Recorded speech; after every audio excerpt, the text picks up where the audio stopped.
Good afternoon, everyone. My name is Shira Phelps, and I'm with the Human Trafficking Capacity Building Center, or the Center for short. We are a coaching and development hub assisting organizations and tribes starting, sustaining, working on growing their anti-trafficking work. Today's Talking Circle brings us together to discuss topics related to human trafficking. If you're interested, you can find videos of other and Q&A and other talking circles that we've had on the center's website. Okay, let's get started. Thank you for being here, and we're excited to have you. So as many of us know and have had many conversations about human trafficking, it can be a very difficult and sensitive topic and can bring up a lot. So if you need support or would like to talk to someone, please contact the Strong Hearts Native Helpline. The information is on the slide there. They're an incredible organization that can provide wonderful support and care for folks that have been through domestic violence, sexual assault, and human trafficking. So before I introduce our moderator, I wanted to let you know that funding to support victims is available to all federally recognized tribes and their designees through the Tribal Victim Services Set Aside Formula, or TVSSA. This funding is not competitive. If you would like to receive this money, please submit a population certification by Tuesday, February 15th. Population certifications will be used to determine formula award amounts for each applicant. And a link to this form is in the chat. So please take a look at that. And the center is also hosting an open house on Tuesday, February 8th. Again, the link for that will be in the chat, and you can join to learn more about the ways to access and use this available funding for victim services, including anti-trafficking work. So again, thank you all for being here, and I will now pass the time over to our moderator, Ingrid. Thanks. Thank you, Shira. Hello and welcome. My name is Heike, and Anangan, my Aleut language, meaning dog salmon. My Tlingit name is Klonkagoot, and I'm from the dog salmon raven family. My parents are Dick and Edith Jacobson from Sandpoint, Alaska. Grandparents Ivy and John Jacobson, also from Sandpoint, and Carmel and Alfred Whitmark from Cloak and Juneau. My name again is Ingrid Cumberledge. I'm the Missing and Murdered Indigenous Person Coordinator here in the U.S. Attorney's Office in Anchorage, Alaska. And thank you all for joining us. Our topic today is safeguarding our children from human trafficking, using culture as a protective and healing influence among Native youth. Today, we're going to talk about human trafficking, and I encourage you to take the time for your own well-being and care and use cultural items to support you in this discussion. Today, as we talk about human trafficking, I encourage you, this topic requires meaningful attention to all who do this work, including those of you who are joining us today. Now I want to welcome Etheline Ironcloud Two Dogs to offer an opening prayer. Thank you so much, my relative from the north. And I would really like to acknowledge that how important this gathering is and thank the sponsors. I'm Sheena Ikiktui, Takes the Robe Woman, Etheline Ironcloud Two Dogs. I live in Porcupine, South Dakota on the Pine Ridge Indian Reservation. I'm Oglala Lakota and also have Crow tribal ancestry. And I'm so glad to be given the opportunity to open this important gathering.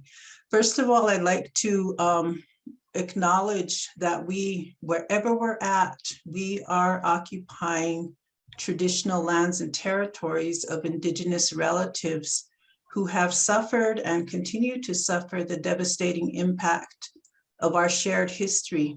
We also continue to celebrate the continued healing of our people from this devastating history. So I just like to acknowledge that and also acknowledge the spirits and the ancestors of the lands that we are on. And I'll do an opening prayer in my Lakota language.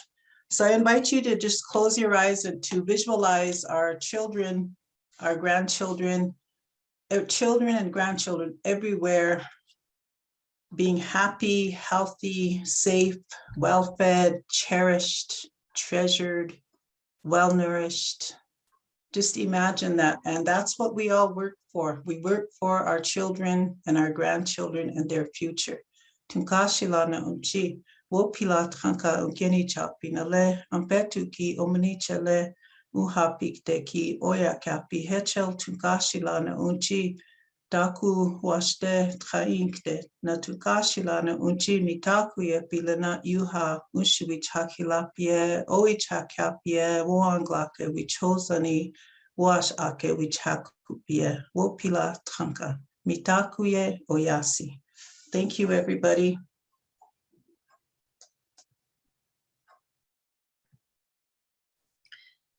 Thank you, Ethelene, for that beautiful prayer and the start to this conversation.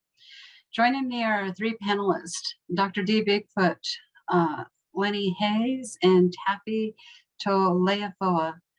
I invite each of them to say hello and offer a brief introduction. Dr. D Bigfoot, let's start with you, please. Hello and welcome, and thank you, Ethelene. I appreciate your words, I appreciate your spirit, and I appreciate the land acknowledgement and all the blessings that you offer to all of us.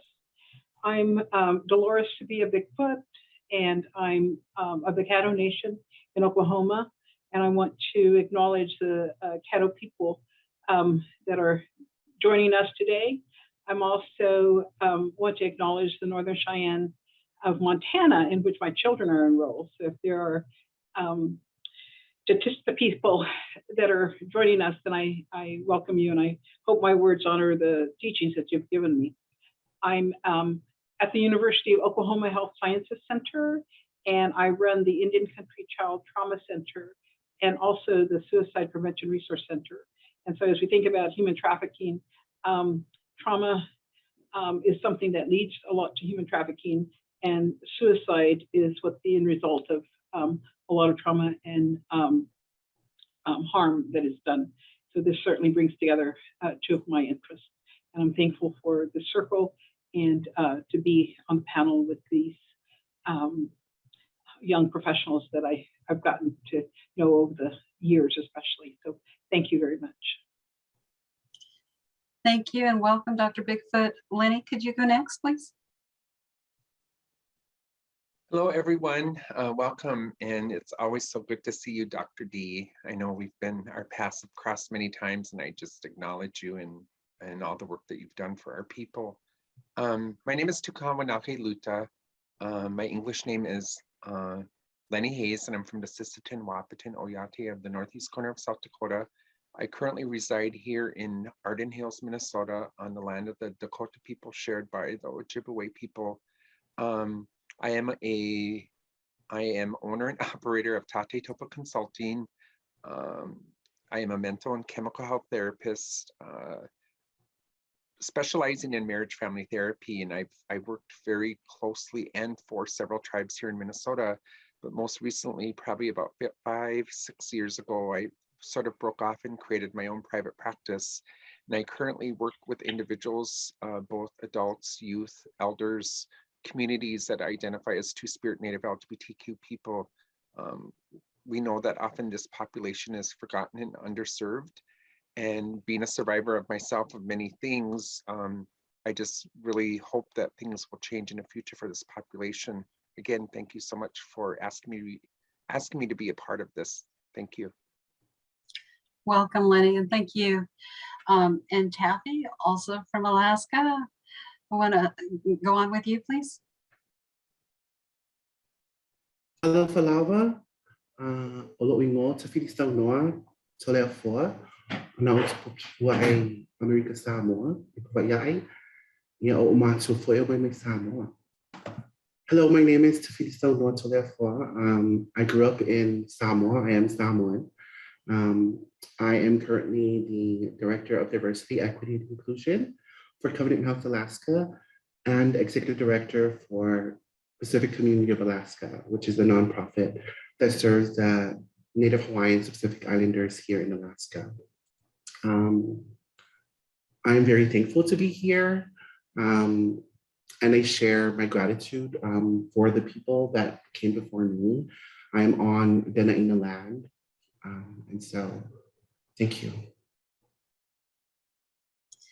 Thank you, Taffy, and welcome.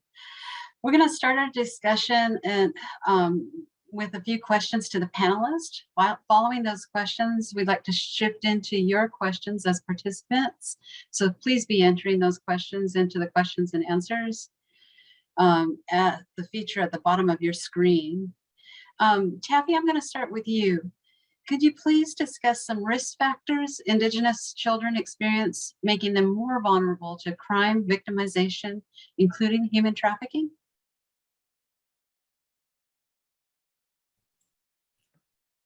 So I would first say that this question is a very loaded question, and acknowledging that there is so many risk factors out there, right?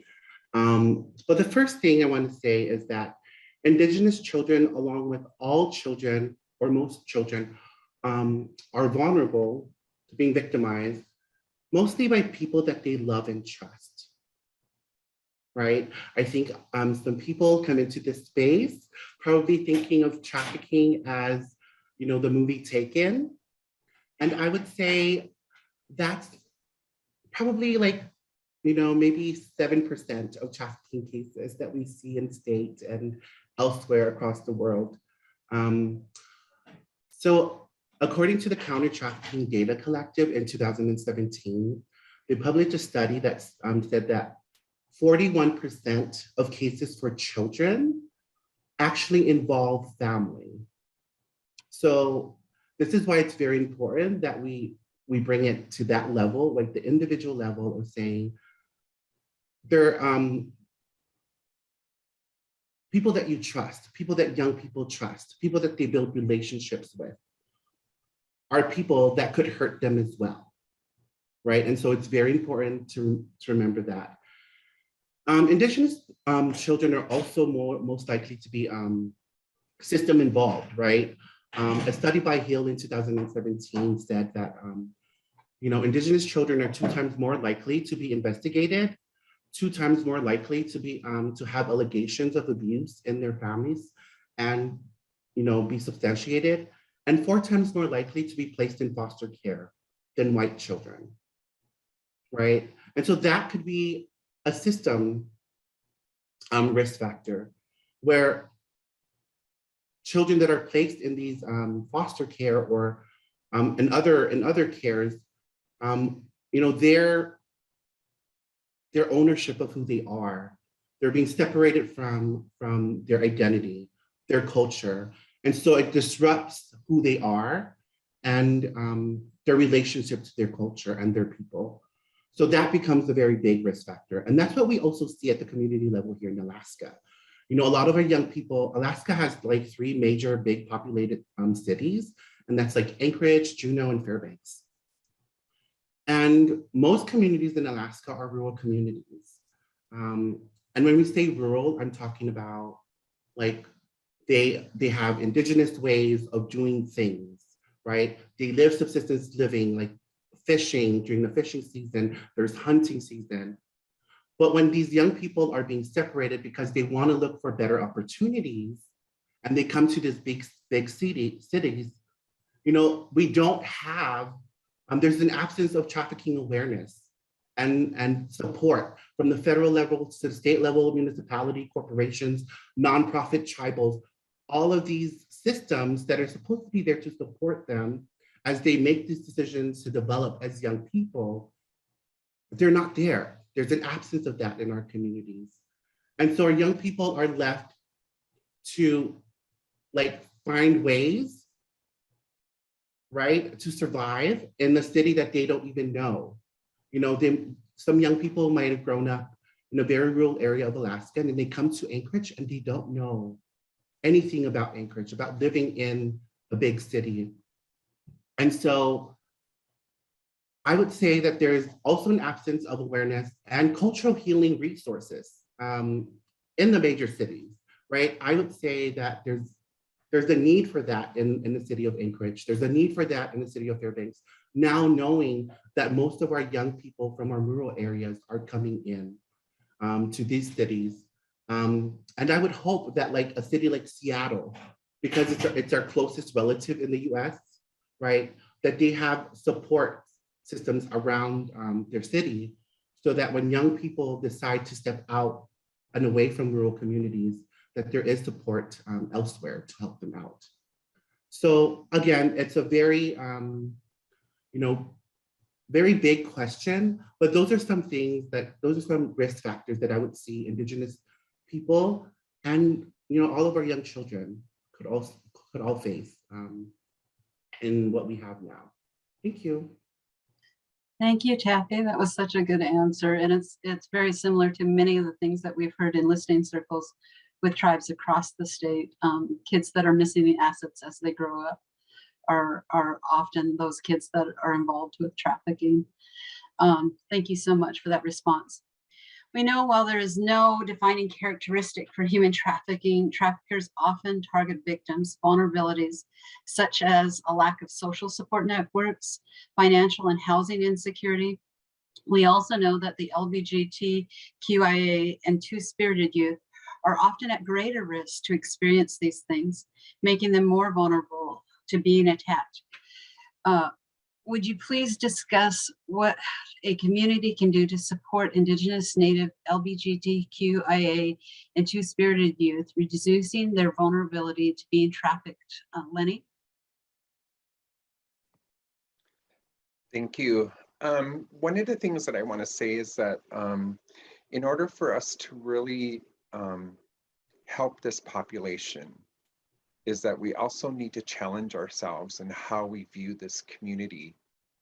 Now, what I've learned from scholars, what I've learned from elders within the community, and my colleagues, and having conversation with them, one of the things that we talk about is the impact of historical and intergenerational trauma on this population. What we know of is that before colonization, many of the tribes often looked at this population as being sacred and holy.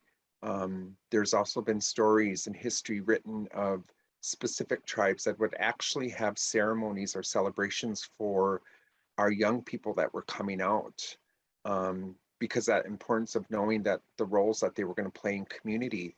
And our Two-Spirit Native LGBTQ people have played many roles in community in regards to being healers, medicine people, name givers, and they were highly, highly respected in our tribal communities.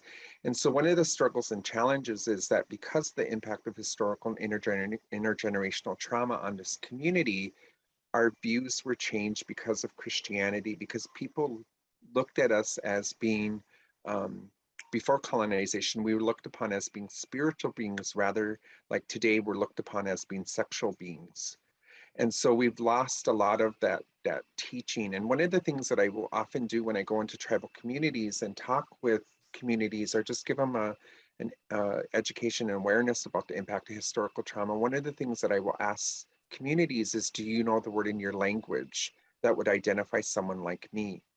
Because today we also know that in our languages, we have no such word for gay, lesbian, bisexual, or transgender.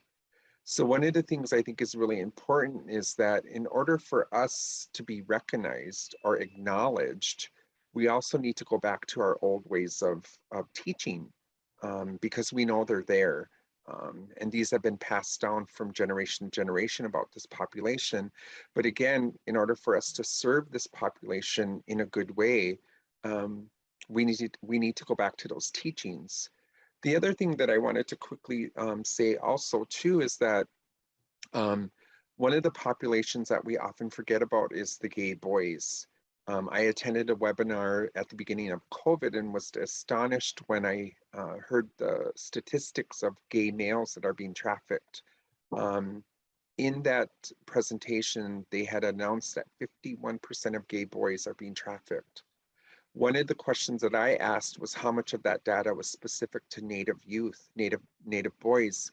Well, they couldn't answer that question because when they collect data, it's not properly collected. So a lot of times our tribal communities don't even realize that this is happening, or they choose not to believe it because often sometimes our tribes want to see data to make it to make notice that, you know, this is happening within our communities. So again, you know, we really need to go back to our traditional ways of thinking and healing and values. And one of the things that I will often say too is that when we talk about healing our communities, we shouldn't just talk about one gender. We should talk about all genders, males, females, two-spirit people, because those are the things that we're taught in our traditional ways, is to provide all of that to all of our people within our communities. Thank you. Kakasaka and Lenny, I really appreciate that answer. I know across Alaska, we've had huge discussions about valuing all of our people and those roles that they traditionally had within the community, no matter who they were. So I really appreciate hearing that from you. Thank you. Dr. Bigfoot, I'm going to give you the last panel question before we move into the participants' questions and answers. And again, participants, please share your questions down in the question and answer feature as we move forward. Your question: how can culture help safeguard Native children from human trafficking?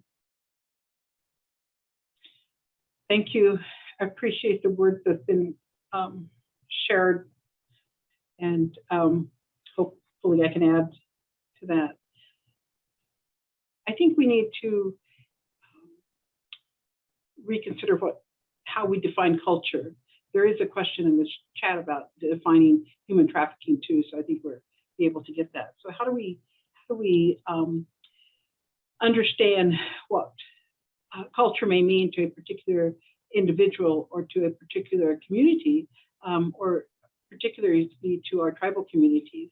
So culture is more, as we consider our tribal communities, culture is more than a one-time event or one-time engagement. It's more than just entertainment. It's about preparation. It's about the mindset. It's about the symbolism, the teachings, the practices, the representation. It's what is handed down from one generation to another, but also what is shared going forward. There are understandings and teachings around relationships. So we heard that very clearly earlier in terms of Lenny, and teachings around relationships, around all events that encompass our lifespan. So birth, birthdays, weddings, and that as we think about these life events, there are gift giving, and there's storytelling, and there's this understanding that these events are sacred. But it's not just the event; it's the participants that are sacred. So it's understanding how we step into that sacredness.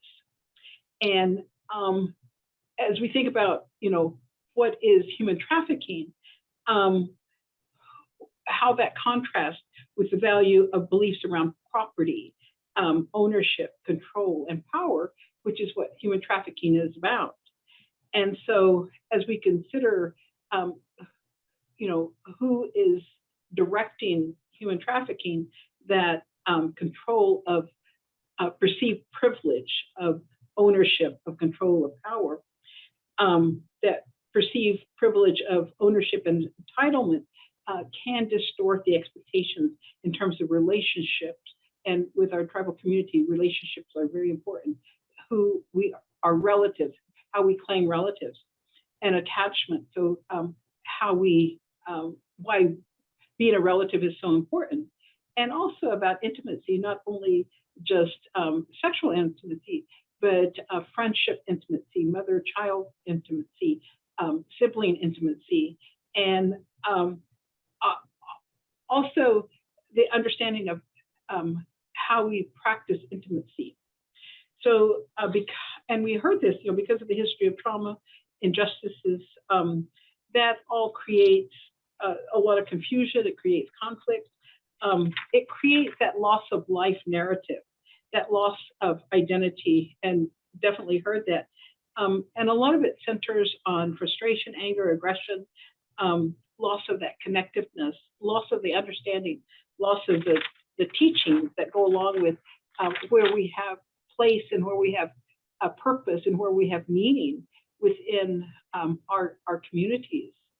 And the sense of injured self that rejects that sense of belonging, not rejects it in the sense that they don't want it, but rejects it in a sense that they don't think they are entitled to it, that they don't feel that sacredness that allows them to be in those relationships where they are identified and respected as being authentic. And so they reject that sense of belonging, that sense of being able to master life, being able to have these relationships and have codependency in these relationships, and generosity and identity. So these beliefs and practices that allow us to step into that sacredness is really important as we think about how does culture protect us? How does culture present itself in this a circle that creates a sense of meaningfulness? And as we think about those teachings, who we are, how we belong, who we're related to, how we practice, what we teach, how we give, that sense of sacredness and the sense of practicing that sacredness. So it's an important teaching, I think, when we think about culture and the protectiveness, is to think about that sacred pathway. How do we achieve that sacred pathway? We are and I will say this over and over again, we are an honor-based society. We were extremely honored this morning that, Ethelene Ironcloud, Two Dogs, gave us this wonderful blessing. We were honored by that. We are honor-bound, honor-based, honor-reflected society. And when we have that honor replaced by shame, then we end up in these situations where we don't feel that worth, and where people take advantage of those vulnerabilities, and where parents may not value their children. And the family relations, that family dynamics, or that where adults take advantage of children, they don't see that sacredness of that gift of being a human being. And so that shame comes into place. So recognizing that we are an honor-based society is very critical. Thank you, Dr. Bigfoot, and it's truly an honor to have you participating and to hear that wisdom. Now let's move into the question and answer portion of the answers of your questions. As participants, please continue to submit your questions into the Q&A feature at the bottom of your screen. We will go through as many questions as possible during this time, and I'll hand them out to folks. But if you're on the panel and you have a burning answer that you want to give, once I've handed it out, please pipe in after the first response, so we can make it more of a roundtable discussion. Any questions that are not answered today will be answered and included in the question and answer summary document and posted to the center's website. So the first question I'm going to give to Taffy, and Taffy, I want you to talk a little bit about your experience with the Samoan community. I know you and I talked a little bit about that, and then you can tie it to the Alaska tribes as well if you want to, but take a moment and think about your own community. How can we make our services more inclusive to members of the tribal communities in our area? Thank you for that question. How can we make services? In the question in itself, I would like to say that, like, it's how can we make, right? We're saying how can we? How can we all, right? Making it more inclusive would be, how can we reach out to have people come in, right? Inviting people to the table to create solutions, to come up with training, to have discussions about how you can incorporate their perspective into your services and incorporate their culture into your services. And that's something that we here at Covenant House, I'm very happy about, is that we've incorporated, like, homelessness is an issue that Covenant House focuses on. Incorporating the youth experience and, like, the perspective of the young people into the services, and actually working towards hiring young people with lived experience has really elevated our services, you know, here at Covenant House, Alaska. And I would challenge all of the service providers in this space to do the same, right? The table, obviously the question states that the table is already made, right? Maybe it is time to cut the table in half and say, we're all gonna sit down on the floor, relating it to my culture. We love sitting on the floor when we, you know, as a family, and sit down and talk in a circle. And so maybe we don't need a table and chair. We might just need to sit down and have conversations and learn about each other, have real relationships, because from those relationships, we'll be able to make changes that are needed. Thank you so much. Lenny or Dee, did you have anything to add to that one? I would love to second that, because I think bringing in youth voice is really important, or bringing in community voice is really important. And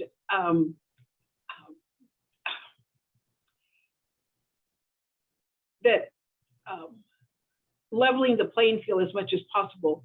And the way we level the playing field is to be able to have everybody have a voice into what is helpful, what they need.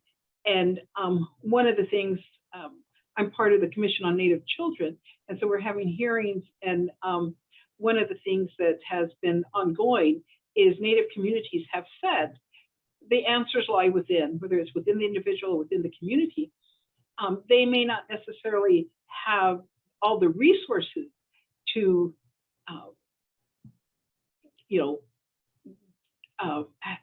in order to lay out an implementation plan and get those solutions in place, but they know what is helpful, and they can help guide what is beneficial for communities. So I think making sure you turn to your community and make sure that they have a voice. Thank you so much. And I want to remind people to look at the chat, because there are some good resources and comments that are happening in the chat as we move forward as well. I'm going to offer this one to Lenny first, and if there's somebody that has more on it, you can pipe in again afterwards. Could you explain the definition of sex trafficking as it applies to youth?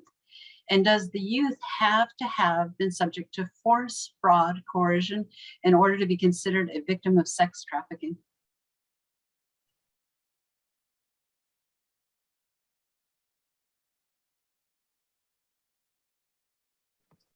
Okay, I got kind of confused a little bit. So did you want me to respond to that first question, or the second question that you just asked? The second question, please. But if you had a comment on the first question, you can do that first if you prefer. Yeah, please, because I do want to say, one of the things that's not happening and should be happening more often is, really truly understanding that I identify as a Winkta, which is the word that was given to me by my people. But second, I will identify as a two-spirit male. But one of the things that I know of when it comes to our young people who identify, they're not often part of the conversation because of their identity. Again, a lot of us really need to sort of start to challenge our thoughts and how we view this community. What I know of in my own experience in working with individuals who identify, I know that there's trafficking that's happening of these young people. But what I can't do is force that on them and say, hey, you're being trafficked. But sitting and listening to their stories, I know for a fact that they are being trafficked. And again, one of the things that when we talk about trafficking, we should talk about it as a human issue, not just a gender issue. And we know a lot of times we struggle with just talking about females and girls that are being trafficked, right? But in reality, Men and boys are being trafficked also, and so are our two-spirit people. The other thing that I was looking at the chat box, and one of the things that we know of too is it's a conversation that we don't have, but we should really consider talking about it, and that's labor trafficking of our Native people. We don't have the information to say that it's happening because a lot of our people, with this happening to them, they're not coming forward and talking about it because they don't feel like they're in a safe space. Often, you know, one of the things that I think is really important that we continuously be trained, being taught about what's happening to our young people. And again, we haven't created a safe space for them to even come forward. I do a lot of that discussion when I talk about men and boys. Like I said earlier, I was astonished and blown away when I had heard that 51% of gay boys are being trafficked. That is just astonishing in the fact that often sometimes the male population isn't even talked about, but we should look at it as a human issue and not a gender issue. So I guess that's what I wanted to say in regards to that first question, but can I have you repeat the second question? I'm sorry. Kasakin, I really appreciate you sharing that. The second question is, could you explain the definition of sex trafficking as it applies to youth? And does the youth have to have been subject to force, fraud, coercion in order to be considered a victim of sex trafficking? And if you're not comfortable with the question, I can share it out to the panel and see who is. Go ahead. Well, I know that we have to follow these federal definitions of sex trafficking. But what we don't often talk about either really in depth is just what's happening with within the home. We know that a lot of our traffickers are individuals from our own family. I mean, I often hear stories of children being trafficked by their parents for drugs, for alcohol, and we don't closely really talk about that. What I also know of too is that just a lot of our communities are not getting properly trained because a lot of our tribal leaders are refusing to do that. I mean, I don't mean to call out tribal communities, but I'm specifically going to talk about my own community. When I asked the conversation with one of our violence prevention programs, I had asked, is our casinos trained in recognizing human trafficking? Because we know what happens in the casinos. And I was just blown away when I was told no. So again, I mean, we have to continuously keep doing this work, and we have to get our tribal leaders to really understand and really truly want to end what's happening to our youth, our women, our girls, our men and our boys, our two-spirit people as a whole. So I guess I'll let the other two answer if they would like. Thank you, Lenny. And I have to say, I believe this is a legal question. So I'm going to go to Dr. D. And my understanding is when they're minors that they don't have to have all these qualifications. But Dr. D, could you add to that?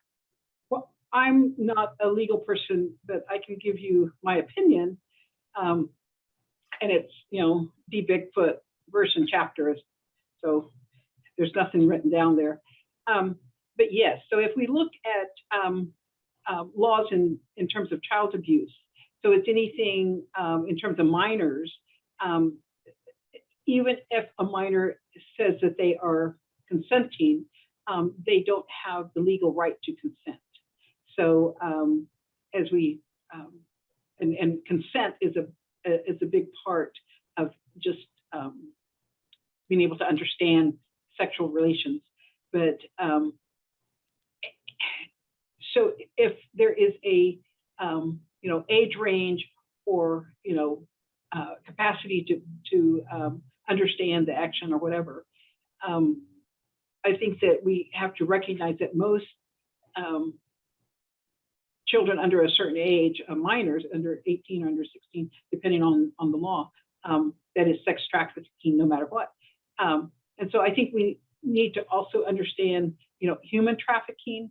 And I will throw again, D Bigfoot chapter and verse is that, we have state-sanctioned human trafficking when we think about, children being removed out of the home, and when there's not opportunity for families to get their children returned to them or have the opportunity to defend themselves. And when there are those areas or counties who provide foster care monies in order to have an income, and they use children of color as part of that income for their county citizens.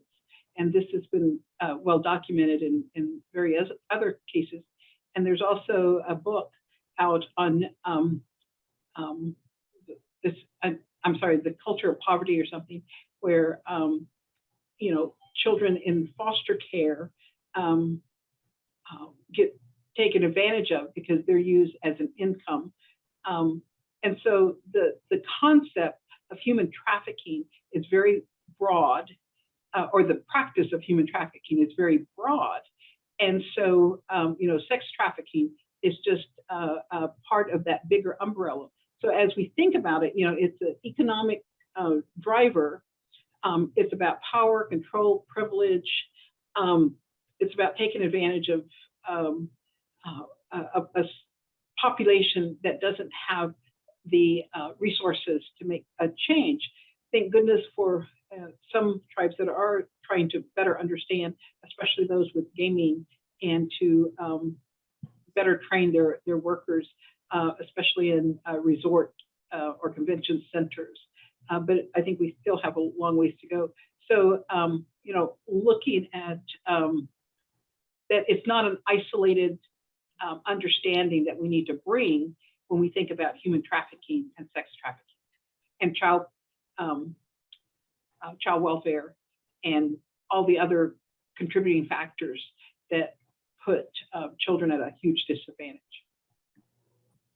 Kagasakin, thank you so much for that answer. And I do want to remind in the chat that we're getting also supplemental answers, and they did confirm that my response was correct, that their force, fraud, and coercion are not required for a minor, which is similar to what Dr. D said as well. Kathy, you and I talked about islanders and this question in specific. Could you add a little bit to this question? Are Native youth vulnerable to labor trafficking? We don't hear much about this. So I'm going to speak from my perspective as an islander of the islands of Samoa. If you're not aware, American Samoa is a territory of the US. However, the independent state of Samoa is not a territory of the US. And so therefore, they're their own country. And what I've seen in my community was that people in American Samoa would, support, right, or offer immigration support for families from Samoa. We're all Samoans. And so when families from independent state of Samoa travel to American Samoa to work, to live, I've known of some people who would then strip identification, paychecks from these people, from their own family members or close relatives and friends that came from that they're now supporting from the independent state of Samoa, right? And it's almost like it's okay in the culture to do that, because people are not aware that that's actually trafficking, right? When you're holding back identification and things for someone else and not allowing them to live and to prosper, and then you're threatening them on top of that, say, well, as soon as you're not going to do this, A, B, and C, I'm going to deport you. That is definitely trafficking. And so it's important, so that's my experience in my culture. And yes, there is definitely, and so that could happen in all the other cases of all the young people coming in from maybe, people coming in from, let's say, a young person from Barrow, their aunt is here in Anchorage, they come and live with their aunt in Anchorage, and then they're being told, you need to do all of these things, right, to live in the home. However, it's it's literally like you're being enslaved in that environment and where you're not able to prosper. And so we don't hear about it because very often people don't talk about it and people don't report labor trafficking often. And that also happens a lot to like men. And so, and in our culture, for some reason, like men have to be like so macho. And I think that's just, you know, in all men, but, you know, and so that's my perspective on that question. The next question that's been asked of us, I'm gonna ask them to connect with the center, because I know the center just has a ton of resources, and if you as panelists have other resources, if you'll put those in the chat as well, and share those with the center, maybe the center could send out a list of resources. The question is, are there resources and training that you would recommend that would help support a Native survivor of sex trafficking? So just in the lieu of time, we have about 15 questions. So I'm going to go ahead and say, let's make sure that those resources get attached to the publication document. And so the next question is from a person in Florida. How can we on the outside help support the Native young people? And this person is coming from Florida. Lenny?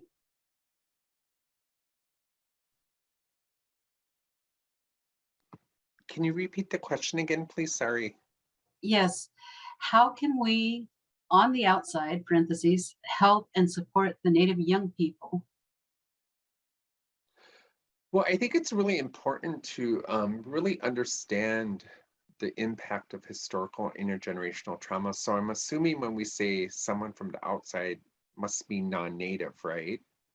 So that's what I'm assuming. But one of the things is, you know, really truly understanding, you know, that impact of historical intergenerational trauma on our communities across Indian country, and also really understanding the impact of the boarding school era and how you can help youth is just really understanding those issues and how they impact us, and really truly understanding why often sometimes we as Indian people don't trust non-Native people because of the many of the issues that we're experiencing now today. Our youth, you know, one of the things that I really talk about is that a lot of our Native youth need mentorship. And often that's not part of what we do in Indian country as often as we should. But I mean, it does happen, but not enough.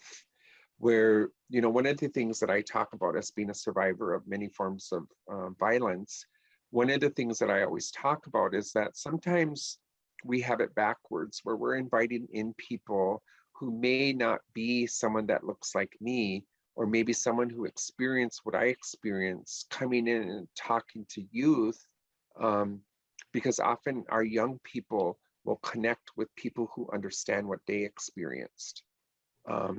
You know, just, you know, like this past summer, you know, my Ina Ethelene invited me to be a part of a Native youth camp, and she wanted me to talk with these Native youth. And one of the things that I said to them, you know, I understood what they were experiencing because I experienced them myself, right? Coming from a broken home, being a part of the child welfare system, experiencing child sexual abuse, all of that. And one of the things that I said to them, for me, which was very powerful, is what I said to them is, if there's anything that you can remember right now, or that you can take away from this, is just to remember that there's one person out there who loves you. Because I wish somebody would have told me that when I was a child, but nobody did. And so when we connect with the Native youth, we need to be supportive as much as possible. We don't try to fix their issue, but we sit with them and show compassion and love and kindness to them, because a lot of our Native youth who are experiencing broken homes have never experienced that. So that's one of the things that I would like to say. Thank you. Thank you, Lenny. Dr. D, you're leaning forward. Did you have something on that?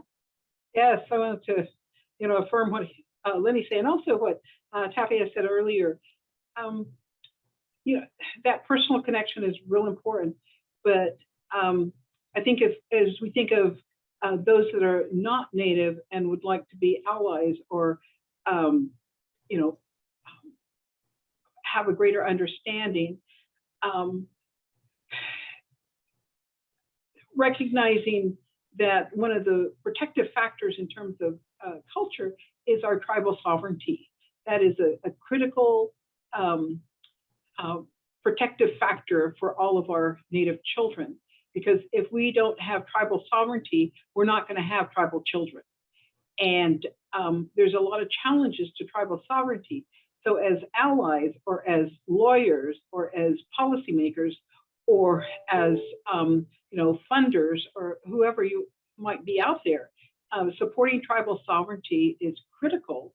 And whether that's with money or talking to legislators or looking at policy, does your state have an acknowledgement that everything has to have consultation with tribes that are within your state borders?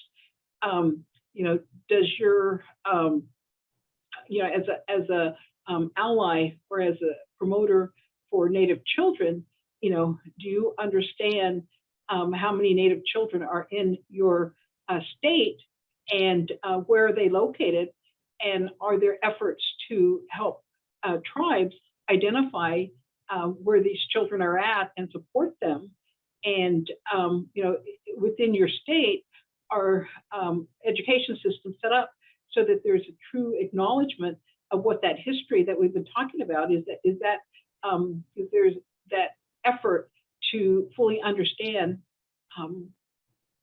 what has happened to the Indigenous people within the state. And as we heard earlier from Ethelene, every across this Great Turtle Island, there was Indigenous people across this island. What happened to them? And how do we, as we bring awareness? So I want to say that there's, as allies and as non-Native, the thing you can do is become aware, acknowledge, assess, action, and apology. Those are the steps that you can take to bring and uplift our Native children, but our Native communities, and really promote tribal sovereignty, so that governors have an accountability. The U.S. is not just up to the U.S. government, but that state governors, state governments have an accountability to their citizens who are Indigenous to this country. Thank you, Dr. D. I'm gonna answer a piece of this next question and then open it up to whoever wants to add to that. Hi there, I'm an attorney for foster youth. In some cases, the beginning of the child welfare case is when the child learns and or becomes connected to the tribe. How can attorneys help to foster connections with their culture, tribe, etc.? And in the state of Alaska, there are a couple of ways to do that. The associations have Indian child welfare workers that can help support you and connect you with tribes. The tribe themselves have child in need of aid workers across the state, and it varies the level, as well as they have victim services workers that are really just new positions that are developing in some cases, and some are really seasoned folks that can help and support in those efforts. But if you know who the tribe is, reaching out to the tribe is the first step. And they can then, and that's across the states, reaching out to the tribe is the first step. They can then help and support getting you involved with cultural activities that are going on and with family and making those connections. But it takes a little effort and a little bit of time. So I'm gonna just open that up. Any other suggestions to that question? And let me know if you need me to repeat it. Okay, we're going to go on to the next question. What are some first step efforts that can a non-Native do to improve relations with tribes in our communities in order to find out the issues affecting the tribes? Dr. D? I think, right here, listening to this conversation is a first good step. And one of the wonders of the internet is that you have a lot of resources.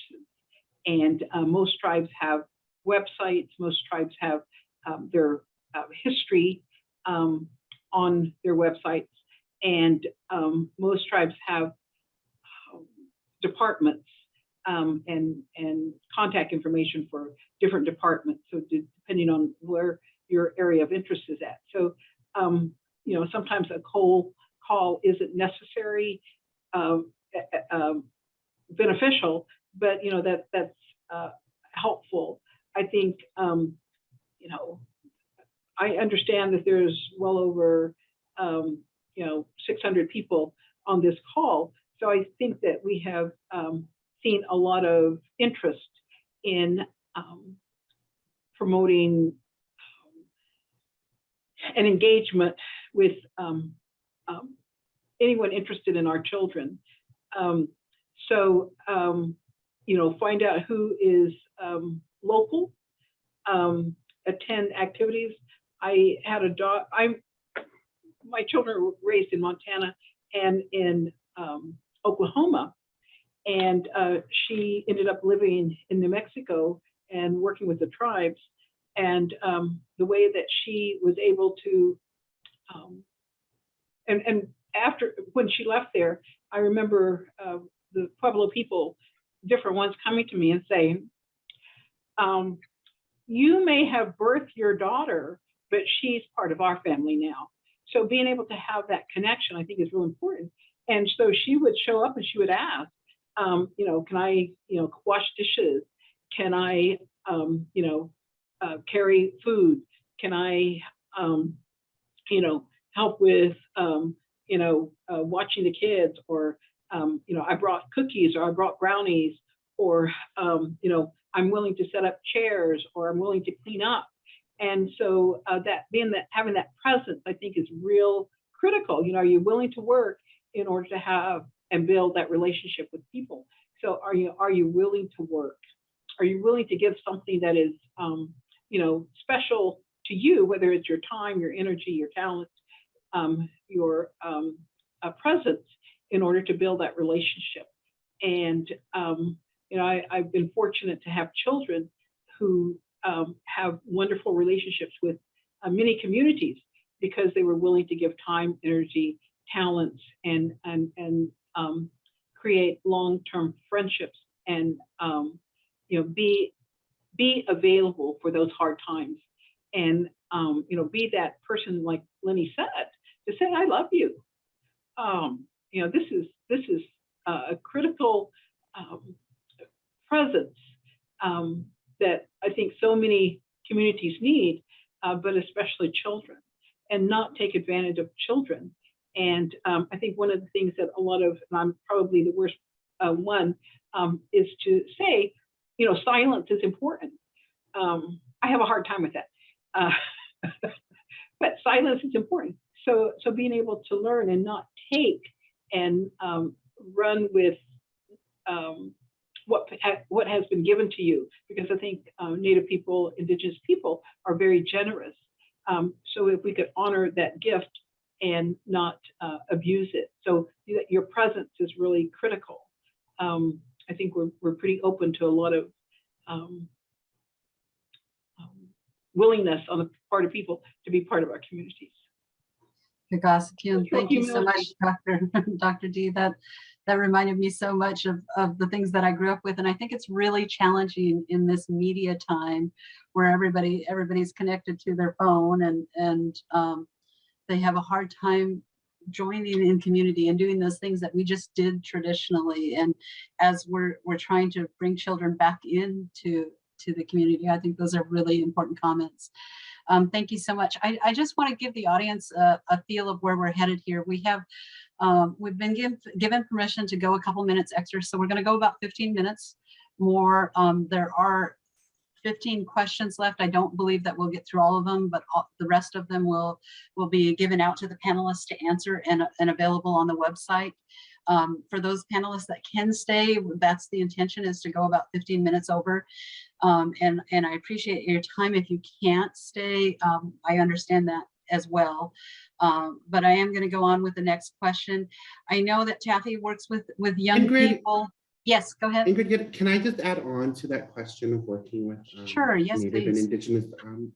I would say that like for most people of color, like Indigenous people of color, we would hope that our white allies would use their power for good, right?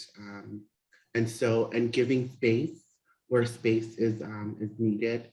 You know, it is okay to step away and say, I would give give this space to this person who I feel would bring in the perspective that is needed to enrich the work, instead of continuing to take space that you might not even be using the power for good. So I really hope that that's something that people in this panel, especially our white brothers and sisters, that they will give up space for Indigenous and people of color. Kakasakun. Thank you, Taffy. That was so important. I'm going to give this question to you also, because you do work with young people, and I think you might have some perspective to give. It's good afternoon. At what age can we begin to teach children about human trafficking? Are there resources for tribes that have youth and childcare programs to begin teaching and creating awareness for youth on our reservations? And then after Taffy, I'll open it up to the rest of you as well. So I would say there is no age that I could identify that we could start talking about these things. And education has to start from home, right? And so home is where a lot of these things could be talked about, instead of as parents waiting for services and other things, or education to do that part. We can start as parents. I also have 2 children of my own. I have a daughter and a son. And so having those conversations where you see fit. So my daughter is pretty upbeat, and she remembered a lot of my promises at a very young age. And so she's holding me accountable to them. And so I started having conversations about these things with my daughter at a very young age, versus my son, who's now 5, he's turning 5 next month, and he's still all about Spider-Man. And so it really depends on the parents having that you can having that relationship with your children, and then in school, I think what the school teachers need to we can start talking about these things as soon as we see young people, especially identifying the signs of trafficking, the signs of abuse. And so helping them, but not in a sense where we're stereotyping, right? But understanding what it looks like when our young people show up at school, and repetitive. So yeah, that's what I would say. Thank you. Dr. D, I see you leaning forward. I'm going to jump in here. I know Lenny's going to want to say something too. Thank you, Taffy. I think that's wonderful. But I think we need to think about this as informed consent. And, at very early, we can teach children about decision making. And I ask parents with newborns, and I ask them, how early are you going to teach your child about decision making? And well, maybe when they're vocal, when they learn words, when they learn body parts, when they learn And I said, well, when you think about it, infants are already making decisions. So you hear parents say all the time, oh, this baby doesn't like to be wrapped up or swaddled, or this baby loves to be swaddled, or this baby likes to nurse on the right side versus the left side, or this baby likes his daddy more than he likes his mama. So infants are already making those decisions. And if we can start training ourselves as parents to recognize that those decisions are being made, and it's training parents early on to recognize you're making a decision. You're making a decision about lay it in my arms a certain way because you like to face a certain way. That's a decision you're making, and I'm helping you make that decision. And now you don't like what I'm doing because I'm switching now. And you're telling me this doesn't make you happy, but I need to switch you now. And so if we can help train parents that early on children are making decisions, and part of that is that informed consent. I'm going to roll you around. Can you lay still? I'm going to pull your legs down because I need to change your diaper. So if you put your legs down, you're helping me change your diaper. And I saw a little chat where you ask kids, is it okay? Can I kiss you or can I hug you? Rather than say, let me hug you. So early on, we can teach children about informed consent, and that will help as we think about what's prevention in terms of inappropriate touch, inappropriate sexual behaviors, thinking about sex trafficking, that there's things that we can do to help children recognize their autonomy, not only their body autonomy, but their emotional and spiritual autonomy, that they can understand their own decision making, their own consent, and their own space and who is safe. So I remember my youngest son, when his grandma asked him, his kehe asked him, can I kiss you goodbye? And he goes, yes, and held up his hand. He was about 3 or so. So I think this is an important question.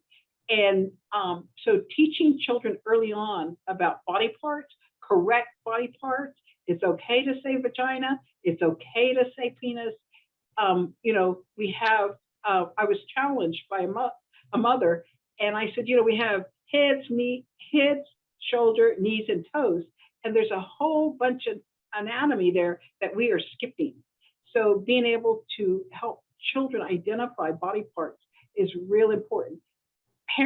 Some parents, because of their own history, may have difficulty, but there are aunties, uncles, others that can support them. That's why we need that village, and that's why we need those allies to help support this knowledge building and to give kids the tools to understand who they are and what parts they make up for them to be that human being and step into that sacred. Thank you, Dr. D. And I just mentioned all those old lessons, the McGruff, the stranger danger sort of things, and what's safe touch sort of things. Those conversations can start really, really early, and there's lots of resources. And again, there'll be lots of resources that are attached to the center as well. Lenny, can we move on, or did you have a comment to that one? Dr. D said everything I was going to say. So I think we're probably thinking on the same page because of our backgrounds. Okay, Lenny, I'm going to give this one to you.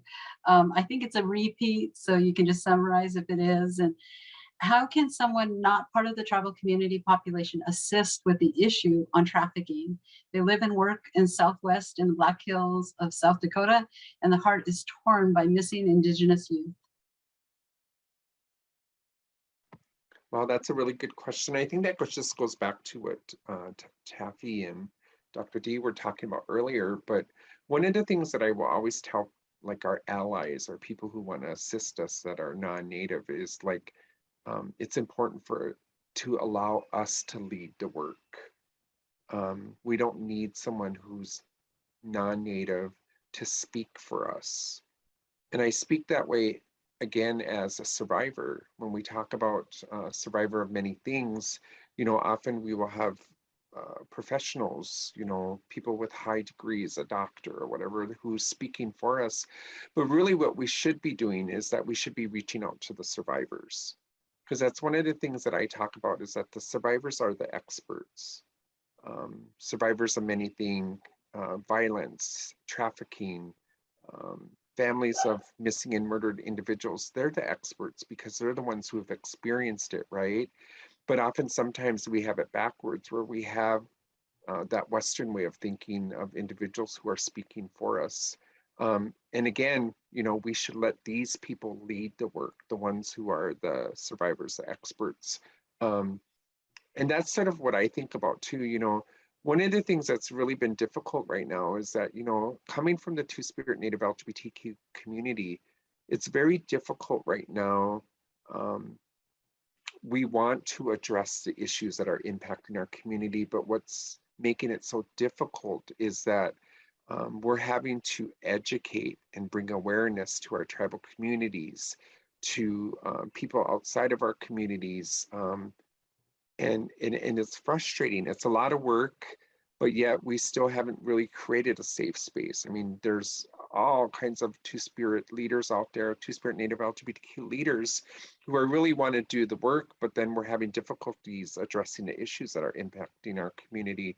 And so, again, for me, it's just important to remember, you let the people lead the work. You just assist them. That's how I see it. So I don't know if Taffy or Dr. D have anything that they would like to add on to that. I'm sure that they do, but I'm gonna move you just because this is a follow-up to that question, and I'm gonna give it to Taffy first, and then I think we're pretty close to out of time. When a youth is separated from their family for a period of time and victimized by human trafficking or other crimes that may cause them to feel shame, are there services, providers that work to help that child return and reintegrate into their family and tribal community? And I want to share just a little bit from the pilot after you've given an answer. So Taffy, you want to take that?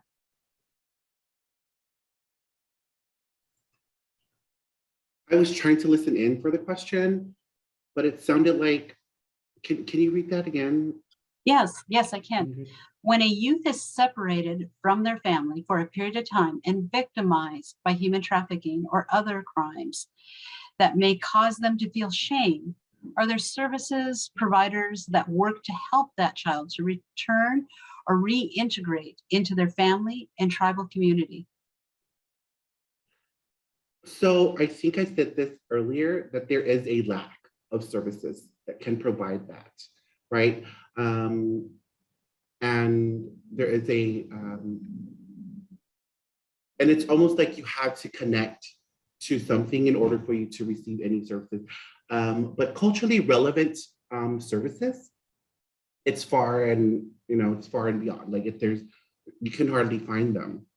And so that's kind of like what we need right now to serve those young people, to return to themselves, right? Lenny does this thing where he's able to return to himself, like he calls himself back. And I'm not going to share Lenny's story, Lenny can share that, but I really like that. And I feel like there needs to be services like that in our community.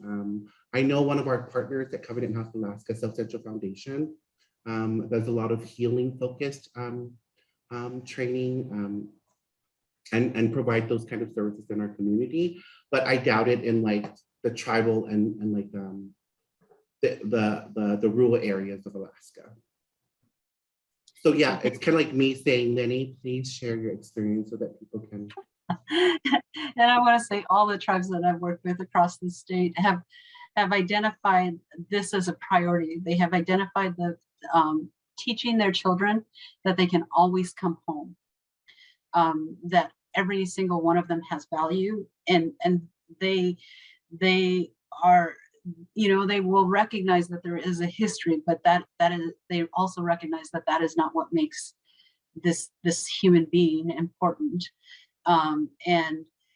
And so they, as part of their tribal community response plans to missing and murdered Indigenous people, they have identified this as a goal to work on in the tribes that we've done those plans with already. They've identified it in the model, and so this is a huge priority for the 229 tribes across the state. And again, I would say the resources are limited and challenging. We unfortunately really are out of time, and I have to apologize for that because there are 14 questions left. I'm going to remind the participants that the questions are going to become available to the panelists. They're going to write the responses to you, and those will be shared back on the site. But before I do that, we've been challenged to ask Lenny to share his story, and if he would like to do that, I want to make sure that I do that before I transfer it back to the closing parts. Thank you, Taffy. So when we talk about helping our youth, one of the things that I, coming from a perspective of a child and learning this teaching from an elder was that, and then also myself being a survivor of many forms of violence. And one of the things that I will often do, and that's very important for me, is when I go someplace, even when I go home to my own family, to my older sister, that childlike being inside of me wants to stay with my sister, because I want to protect her. I want to watch over her, because those are the things that we did as children. But one of the things that I will do in order to help myself is that I will call my Indian name 4 times. And when I do that, what I will say to that little boy is, it's time for us to go home now. You can't stay here. Your sister will be okay. She knows that you love her, but you got to go because you got other work to do. So it's important for us to teach our young children these cultural teachings to help themselves. And I think that's one of the things that's really important, to integrate that into working with young people. So again, thank you, Taffy. Kagasakun, Gunishish, Dr. Bigfoot, Lenny Hayes, Taffy, Talea Boa. Thank you so much for sharing your experiences with us today. And thank you to the participants for all those wonderful questions. I apologize to those that we didn't get to, but please look to the center for the answers to the rest of those questions as they continue in some resources. This has been a very informative conversation, and hopefully you heard some new insights for safeguarding your youth from human trafficking. Thank you all. Be safe out there.